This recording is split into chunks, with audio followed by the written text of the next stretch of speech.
यहाँ पर आपको क्या दिया गया है, पहला प्रश्न है कि भारतीय राष्ट्रीय कांग्रेस की स्थापना कब हुई।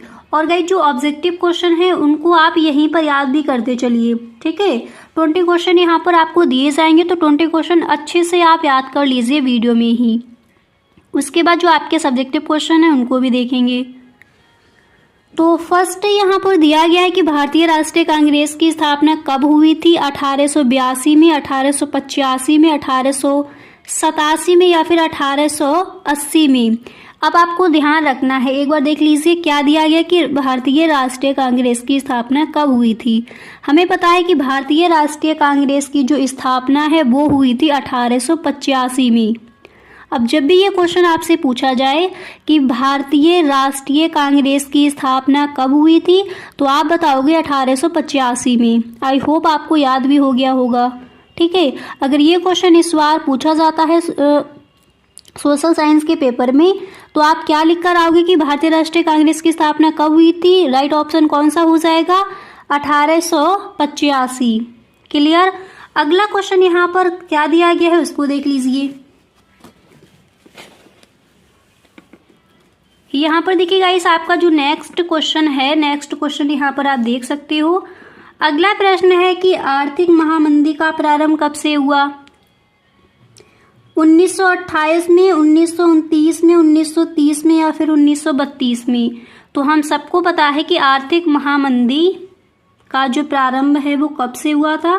तो आर्थिक महामंदी प्रारंभ हुई थी 1929 में, ठीक है। दूसरे का आपका जो बी नंबर पर ऑप्शन है वो राइट है, और फर्स्ट वाले का भी बी नंबर पर जो ऑप्शन है राइट है। तो भारतीय राष्ट्रीय कांग्रेस की स्थापना कब हुई, 1885 में, और आर्थिक महामंदी का प्रारंभ कब से हुआ, 1929। अब चलिए इसके बाद अगला क्वेश्चन क्या दिया गया है उसको देख लेते हैं। अब देखिएगा इसे यहाँ पर आपको नेक्स्ट क्वेश्चन मिला है कि यह किसका कथन है कि जब फ्रांस छींकता है तो बाकी यूरोप को सर्दी जुकाम हो जाता है। तीसरा क्वेश्चन आपका दिया गया है। तो पहले यहाँ पर ऑप्शन देखिए, फर्स्ट है कि बिस्मार्क, सेकंड है कापूर, नेक्स्ट है मेजनी, और इसी तरह से गाइस अगला क्वेश्चन है मेटरनिक। आपको बताना है कि यह किसका कथन है कि जब फ्रांस छींकता है तो बाकी यूरोप को सर्दी हो जाती, सर्दी जुकाम हो जाता है। तो तीसरा जो आपका क्वेश्चन है इसका डी नंबर पर जो ऑप्शन है राइट है। चलिए गाइस अगला क्वेश्चन क्या दिया गया है उसको देख लीजिए, साथ में आपको आंसर भी बताया जाएगा कौन सा ऑप्शन राइट है। अगला क्वेश्चन है कि जर्मनी के एकीकरण में मुख्य भूमिका किसकी थी, ज्यूसेपे गैरिबाल्डी की या फिर नेपोलियन बोनापार्ट की या फिर Otto von Bismarck, and next option में है विलियम प्रथम। तो क्वेश्चन नंबर चौथा आपका ये दिया गया है कि जर्मनी के एकीकरण में मुख्य भूमिका किसकी थी। तो मुख्य भूमिका किसकी थी, ऑटो वॉन बिस्मार्क की। ये क्वेश्चन का आंसर भी आप कई बार देख चुके हो अगले उत्तरीय प्रश्न में, ठीक है। और ये जो आपका यहाँ पर दिया गया था ये किसका कथन है कि जब फ्रांस छींकता है तो बाकी यूरोप को सर्दी जुकाम हो जाता है, मेटरनिक, ठीक है। अब इसके बाद अगला क्वेश्चन क्या दिया गया है चलिए उसको देख लेते हैं। तो यहाँ पर आप देख सकते हो नेक्स्ट है क्वेश्चन नंबर 5 यहाँ पर है कि भारत में राष्ट्रपिता कहकर किसको संबोधित किया जाता है। फर्स्ट है कि जवाहरलाल नेहरू को, सेकंड है महात्मा गांधी को, नेक्स्ट है बाल गंगाधर तिलक को, और नेक्स्ट है सरदार पटेल। तो भारत में राष्ट्रपिता, हम सबको पता है कि भारत में राष्ट्रपिता कहकर हम किसको संबोधित करते हैं, महात्मा गांधी को, ठीक है। यानी पांचवें का जो आपका बी नंबर पर ऑप्शन है यही आपका हो जाएगा राइट ऑप्शन। अब इसके बाद गाइस यहाँ पर अगला क्वेश्चन क्या दिया गया है उसको देख लीजिए। तो यहाँ पर आपको आपका क्वेश्चन नंबर 6 है कि बेल्जियम की सामुदायिक सरकार में निम्नलिखित में से किसके मध्य सत्ता में साझेदारी है। विभिन्न सामाजिक समूहों के मध्य, शासन के विभिन्न अंगों के मध्य, केंद्रीय और राज्य सरकारों के मध्य, या फिर राज्य सरकार एवं सामुदायिक सरकार के मध्य, ठीक है। तो छठा क्वेश्चन आपका ये दिया गया है। तो गाइस यहाँ पर छठे क्वेश्चन में राइट ऑप्शन हो जाएगा विभिन्न सामाजिक समूहों के मध्य। अगला क्वेश्चन यहाँ पर आपका क्या दिया गया है उसको देख लीजिए। क्वेश्चन नंबर 7 यहाँ पर है कि निम्नलिखित में से कौन सा संघ सूची का विषय है। तो फर्स्ट ऑप्शन है व्यापार, सेकंड है कृषि, सी नंबर पर ऑप्शन है शिक्षा और डी नंबर पर ऑप्शन है रक्षा। तो निम्नलिखित में से कौन सा संघ सूची का विषय है ये पूछा गया है। तो संघ सूची का विषय क्या हो जाएगा, रक्षा, यानी डी नंबर पर जो ऑप्शन है यही आपका हो जाएगा राइट ऑप्शन। चलिए इसके बाद यहाँ पर क्वेश्चन 8वां क्या दिया गया है उसको देख लीजिए। 8वां क्वेश्चन है कि भारतीय संघ में कितने राज्य हैं। तो भारतीय संघ में कितने राज्य हैं, 26, 27, 28 या फिर 29। Question number 8। तो गाइस यहाँ पर डी नंबर पर ऑप्शन गलत है, बी नंबर पर भी ऑप्शन गलत है, इसी तरह से ए नंबर पर जो ऑप्शन है ये भी आपका रॉन्ग ऑप्शन है। राइट ऑप्शन हो जाएगा 8वें क्वेश्चन का सी नंबर पर जो ऑप्शन है 28। ठीक है, तो यही होगा आपका राइट ऑप्शन। चलिए अगला क्वेश्चन यहाँ पर है कि यदि हम लैंगिक भेदभाव की बात करते हैं तो उसका अर्थ होता है, क्या होता है, समाज में स्त्री एवं पुरुष की असमान भूमिका, या फिर स्त्री एवं पुरुष के मध्य जैविक विभिन्नता, या फिर बालक एवं बालिकाओं की संख्या में असमानता, या फिर उपयुक्त में से कोई नहीं। तो पूछा गया कि यदि लैंगिक भेदभाव की बात करते हैं तो उसका अर्थ है, तो यहाँ पर आप ए नंबर पर जो ऑप्शन है, नमा क्वेश्चन जो दिया गया है इसका ए नंबर पर ऑप्शन सही हो जाएगा, समाज में स्त्री एवं पुरुष की असमान भूमिका। अगला क्वेश्चन यहाँ पर दिया गया है, नेक्स्ट आप देख लीजिए क्वेश्चन नंबर 10। क्वेश्चन नंबर 10 है कि भारत में सबसे अधिक बोली जाने वाली भाषा कौन सी है, पंजाबी, कश्मीरी, हिंदी या फिर उर्दू। इस क्वेश्चन का भी आंसर गाइस आप कई बार देख चुके हो। तो भारत में सबसे अधिक बोले जाने वाली जो भाषा है वो हो जाएगी हिंदी। ठीक है, अब चलिए गाइस इसके बाद यहाँ पर आपका अगला क्वेश्चन क्या दिया गया है, चलिए उसको देख लीजिए। क्वेश्चन नंबर 11 यहाँ पर दिया गया है कि निम्नलिखित में से कौन सा परंपरागत संसाधन है। ऑप्शन क्या है, ए नंबर पर है पवन ऊर्जा, बी नंबर पर है सौर ऊर्जा, सी नंबर पर है प्राकृतिक गैस और डी नंबर पर है ज्वारीय गैस। तो निम्नलिखित में से कौन सा परंपरागत संसाधन है, सी नंबर पर जो ऑप्शन है राइट है। अगला क्वेश्चन देख लीजिए। इसी तरह से यहाँ पर गाइस क्वेश्चन नंबर 12 आपका क्या दिया गया है कि लेटेराइट मिट्टी निम्नलिखित में से किस राज्य में पाई जाती है। Question number 12। ठीक है, तो ए नंबर पर है राजस्थान, बी नंबर पर है हिमाचल प्रदेश और सी नंबर पर है महाराष्ट्र, डी नंबर पर है उत्तर प्रदेश। तो आपको क्या बताना है, आपको बताना है कि लेटेराइट मिट्टी निम्नलिखित में से किस राज्य में पाई जाती है। तो वो राइट ऑप्शन हो जाएगा महाराष्ट्र। ठीक है, यानी सी नंबर पर जो ऑप्शन मिला है यही आपका होगा राइट ऑप्शन। इसी तरह से यहाँ पर अगला क्वेश्चन क्या दिया गया है उसको देख लीजिए। क्वेश्चन नंबर 14 आपको दिया गया है कि निम्नलिखित में से कौन सा खनिज अधात्विक है। ऑप्शन देख लीजिए, फर्स्ट है मैग्नीज, सेकंड ऑप्शन है अभ्रक, थर्ड है बॉक्साइड और नेक्स्ट है जस्ता। तो निम्नलिखित में से कौन सा खनिज अधात्विक है। तो कौन सा खनिज अधात्विक है हम सबको पता है, बी नंबर पर जो ऑप्शन है अभ्रक, यही आपका हो जाएगा राइट ऑप्शन। ठीक है, क्वेश्चन नंबर 15 यहाँ पर क्या दिया गया है उसको देख लीजिए। क्वेश्चन नंबर 15 है कि निम्नलिखित में से कौन सा अजैव संसाधन है, पशुधन, प्राकृतिक वनस्पति, चट्टाने या फिर मत्स्य।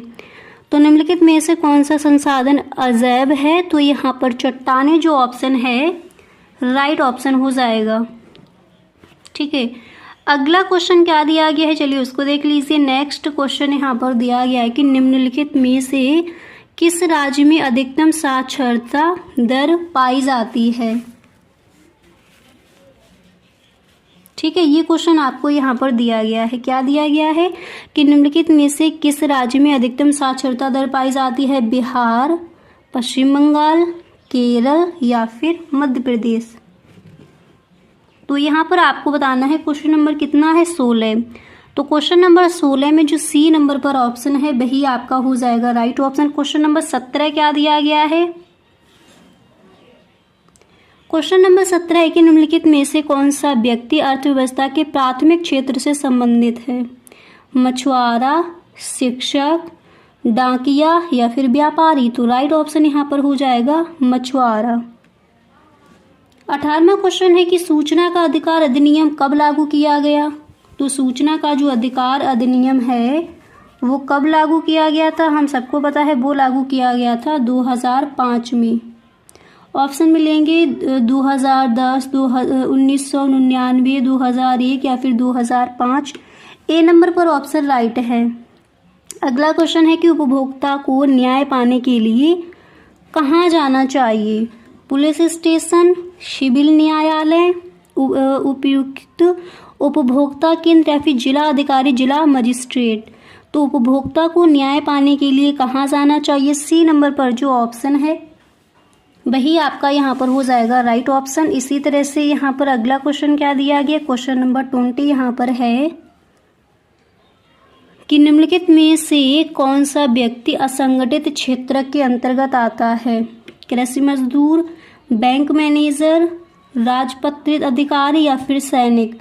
तो राइट ऑप्शन हो जाएगा कृषि मजदूर। ठीक है, अब एक बार यहाँ पर देख लीजिए। तो यहाँ पर गाइज आपने इन क्वेश्चंस को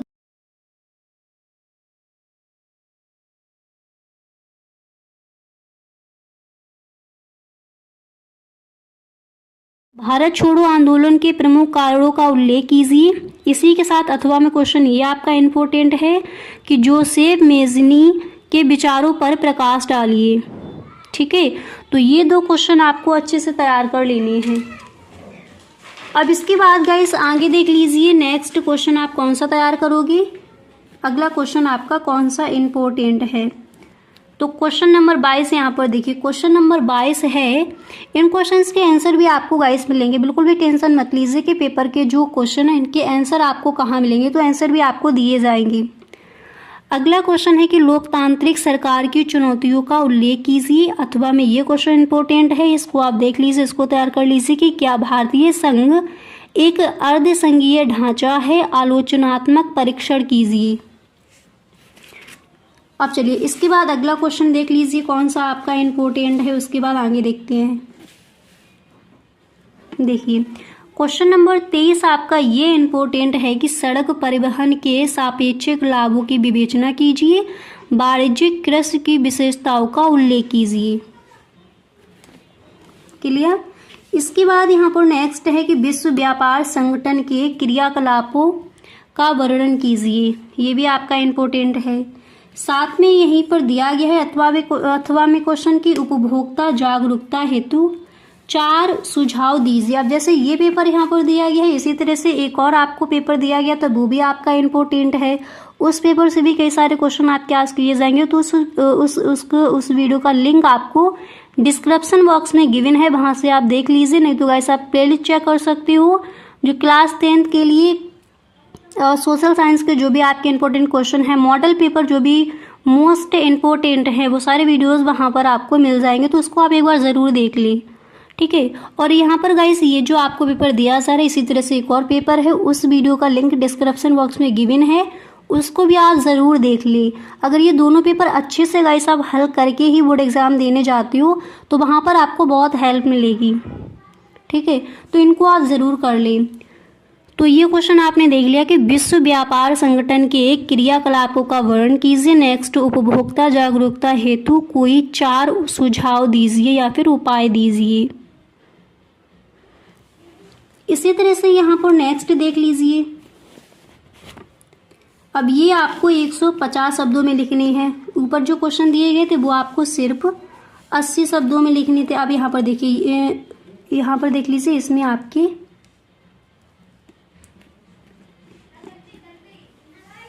कौन कौन से क्वेश्चन आपके इम्पोर्टेंट हैं। प्रश्न है कि यूरोप में राष्ट्रवाद के उदय में जर्मनी एवं इटली के एकीकरण का योगदान बताइए। इसको तैयार करेंगे। प्रौद्योगिकी ने वैश्वीकरण की प्रक्रिया को किस प्रकार उत्प्रेरित किया है, उदाहरणों सहित स्पष्ट कीजिए। ठीक है, तो इन क्वेश्चंस को आपको तैयार कर लेना है। अब इसके बाद नीचे भी देख लीजिए, और भी आपके क्वेश्चन हैं। 26वां क्वेश्चन आपको यहाँ पर क्या दिया गया है, तो 26वां क्वेश्चन दिया गया कि भारत में विधायिकाओं में महिलाओं के प्रतिनिधित्व की स्थिति क्या है, और इसी में अथवा में क्वेश्चन है। क्वेश्चन दिया गया है कि भारत में स्थानीय स्वशासन से आप क्या समझते हैं, इस शासन के किन्हीं 2 गुणों एवं किन्हीं 2 दोषों का उल्लेख कीजिए। ठीक है, तो इसको आपको तैयार कर लेना है। अब एक बार देख लीजिए, जो भी सारे क्वेश्चन यहाँ पर दिए गए हैं, इन सारे ही क्वेश्चंस को एक बार आप देख लीजिए।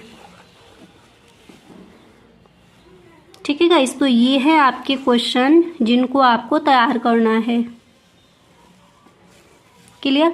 अब चलिए गाइस, इसके बाद आगे भी आपके और भी क्वेश्चन दिए गए हैं, तो वो आपके कौन कौन से इम्पोर्टेंट हैं, चलिए यहाँ पर गाइस उन क्वेश्चंस को भी देख लेते हैं। 27वां प्रश्न आपका यहाँ पर क्या दिया गया है। 27वां प्रश्न है कि मृदा संसाधन के महत्व का वर्णन कीजिए, किन्हीं एवं किन्हीं 2 प्रकार की मृदाओं की विशेषताओं का उल्लेख कीजिए।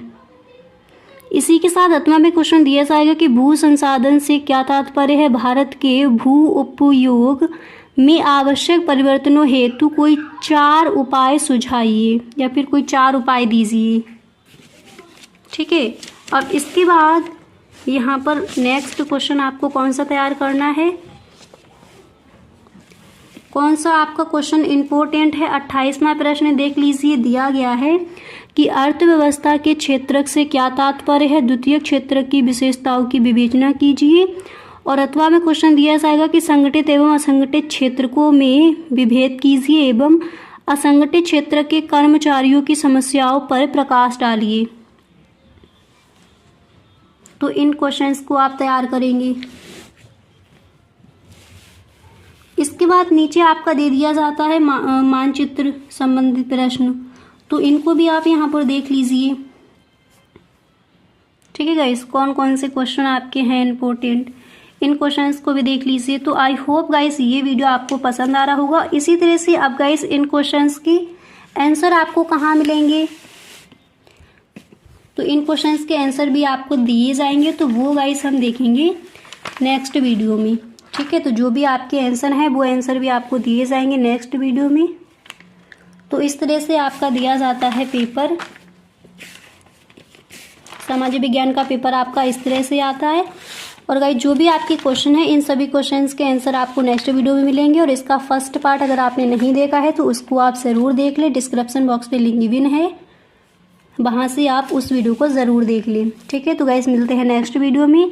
अगर आपको इम्पोर्टेंट क्वेश्चन ही आपको देखने थे तो ये वीडियो में जो भी आपके मोस्ट इम्पोर्टेंट क्वेश्चन है वही रखे गए हैं।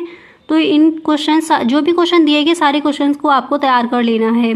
अगर आपको आंसर नहीं मिल रहे हैं तो आप हमें कमेंट बॉक्स में ज़रूर बताएं। नेक्स्ट वीडियो में जो भी क्वेश्चन यहाँ पर दिए गए हैं इन सभी क्वेश्चंस के आंसर आपको मिल जाएंगे। Okay, thank you so much. मिलते हैं गाइस नेक्स्ट वीडियो में।